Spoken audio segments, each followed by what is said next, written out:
Welcome to The Explainer. Today we're unpacking a really fascinating collision: artificial intelligence, human connection, and our fundamental drive to create. You see, as algorithms integrate into literally every corner of our lives, they aren't just changing how we work. They're actually altering human relationships and the very nature of creativity itself. So let's get right into it. All right, let's jump in with this pretty striking observation from sociologist Alison Pugh. It perfectly captures the paradox of our modern depersonalization crisis. As industries optimize their workflows for rapid scale, we're entering a really precarious state. Think about it. Machines are patiently programmed to have time for individuals, while the actual human workers are forced to rush by, completely bent to the dictates of the industrial clock. So that brings us to the core question of our explainer today. Can a machine truly replace a human connection? It sounds super philosophical, right? But it actually has very real, very biological, and absolutely massive economic consequences. We're going to explore the strict boundaries between algorithmic efficiency and our biological reality. Here is our roadmap for today. First, we'll look at the depersonalization crisis. Then, the value of connective labor. After that, we'll dive into the neuroscience of empathy, followed by the instrumental threat to creativity. And finally, we'll wrap up with the artisanal premium. Okay, starting off with Section 1, the depersonalization crisis. So, what actually happens when massive industrial scale collides with human-centric professions? We're talking healthcare, therapy, education. Well, researchers are seeing three main trajectories for AI in these sectors. The first is AI triage. This screens routine queries to free up humans, but obviously it carries a risk of misdiagnosing complex cases. The second is mitigating inequality, which is great for scaling basic advice, but risks providing shallow or even biased care to marginalized communities. But the third trajectory is the one we really need to watch out for: binary division. This is where we outsource all the cognitive tasks to AI and leave only the emotional tasks to humans. The massive danger here is that human workers are fundamentally de-skilled into mere emotional monitors, which leads straight to cognitive atrophy and inevitably low wages. Moving on to Section 2, the value of connective labor. This brings us to a really crucial concept: connective labor. It's basically the invisible glue of our social fabric. Now, to be clear, this isn't just having internal emotional intelligence. It's not just a flight attendant slapping on a fake smile for a customer. Connective labor is an interactive accomplishment. It's a dynamic, co-created interaction that absolutely requires a physical presence. It fundamentally involves seeing another person, processing that in real time, and reflecting that understanding back so the recipient feels authentically witnessed. Let's ground this in reality. There's this incredibly powerful story from the source material about Erin, who is an apprentice hospital chaplain. She encounters a patient who is absolutely terrified and enraged at the prospect of being intubated. In that visceral moment of raw fear, Erin doesn't offer some scripted text response. She offers her hand, and the patient grips it, pulls her close, and literally clings to her until his breathing stabilizes. This physical, real-time performance of human presence manages raw spontaneity in a way that lines of code simply cannot replicate. Now, contrast Erin's physical anchoring with Maya's social peacemaking. Maya diffused a catastrophic family argument in real time by subtly changing the conversation, reading the unspoken tension, and literally physically repositioning her body between two hostile individuals in the room. This proves that AI, which processes information on a delay and completely lacks a physical body to read the room, is effectively like watching a sports game without crowd noise. It just can't feel that tense 3-second pause before a single word is spoken. Which takes us to Section 3, the neuroscience of empathy. And here's where it gets really fascinating, because we don't just have to rely on sociological anecdotes here. We can actually prove the value of human connection through hard biological science. Dr. Paul Zach's research mapped over 50,000 brains to show exactly how human storytelling physically alters our brain chemistry. It happens in 3 distinct steps. First, narrative tension captures our attention, which releases dopamine.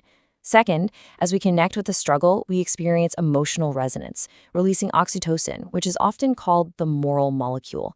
And this combination leads to step 3, immersion. This creates an actual craving to repeat the experience or take a tangible pro-social action. So empathy isn't just a fleeting thought. It's a deeply embodied neurochemical state. And that brings us to signaling theory. If you're familiar with evolutionary biology, you know the idea. We only really trust signals that require genuine sacrifice.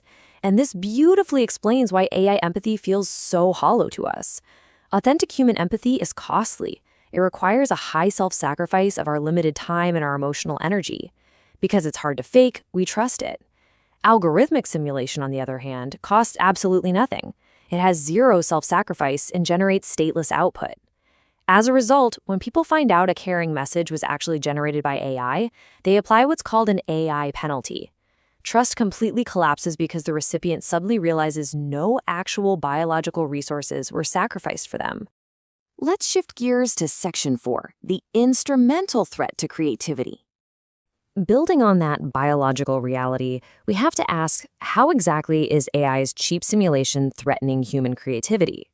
Well, when we talk about AI and art, we really need to distinguish between two distinct threats here. First is the direct threat, the idea that AI will completely eclipse human creativity and make us irrelevant. That is largely a myth, honestly, because creativity isn't a finite, rivalrous resource. But the instrumental threat, now that is an immediate, harsh economic reality. This is when capitalist structures seize upon AI to provide adequate, inexpensive products, completely bypassing the expensive process of deep human creativity.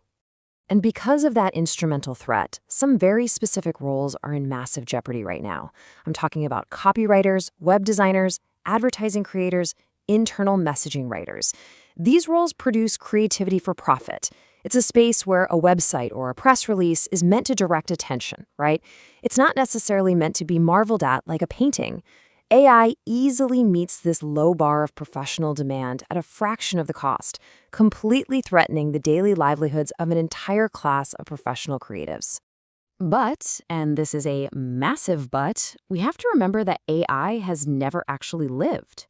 There's this brilliant anecdote from one of the sources about a writer who, at age 26, had been dumped, was professionally embarrassed, and sat in a cafe eating a truly terrible, soggy croissant.